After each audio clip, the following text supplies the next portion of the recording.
Government చేయవలసిందంతా చేస్తారు.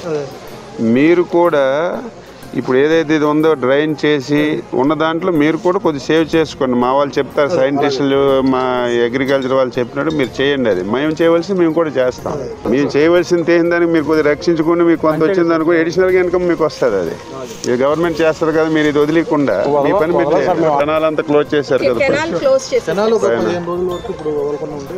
అవును, ప్రతి రైతుది కూడా ఎన్యూమరేషన్ జాగ్రత్త చేయండి. మీరు చేసేటప్పుడు రైతుకి పిలిచి మీరు ముందు ఎన్యూమరేషన్ చేయండి. సరిగ్గా 2-3 వారాలు అనుకున్నారు సార్. ఇది మోంతా తుఫాను సడన్ గా మంచి క్రాప్ వచ్చింది, మంచి ఈల్డింగ్ వస్తుంది అనుకుంటా.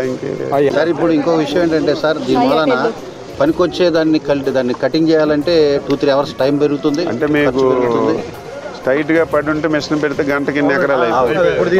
ఒకవేళ ఇది మనుషులనే పెట్టాలి, అడిషనల్ అమౌంట్ అవుతుంది. ఫర్దర్ గా నెక్స్ట్ పంట వేసుకోవడానికి కూడా గ్రౌండ్ అంత హార్వెస్ట్ చేసినా ఇది విత్తనానికి కానీ తినడానికి కూడా పనిచేయదు సార్. అక్కడికంటే ఇది మరి దారుణంగా అక్కడ కొంచెం గింజలాగా వచ్చింది. తింటే తెలుస్తుంది సార్, స్వీట్ గా ఉంటుంది. అంటే ఇప్పుడే పాలు పోసుకుంటాం.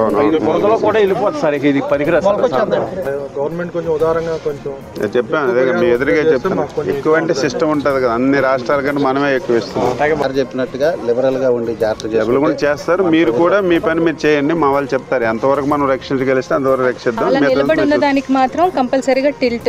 అదే చంద్రబాబు నాయుడు గారు స్పష్టంగా మాకు చెప్పారు. మొన్న అమలు చేసాం, మన బుడమేరు వచ్చినప్పుడు మళ్ళీ కూడా అమలు చేస్తాం. ఎవరైతే వ్యవసాయం చేస్తున్నారో కౌలు రైతులకి నష్టపరిహారం ఇవ్వాలి స్పష్టంగానే ముఖ్యమంత్రి గారు ఆదేశాలు ఇచ్చారు. మేము ఏదైతే యాప్ పెట్టి నమోదు చేస్తున్నామో అందులో కౌలు రైతులకు కూడా యాడ్ చేసి వాళ్ళకే పరిహారం అందే విధంగా ప్రయత్నం చేస్తాం.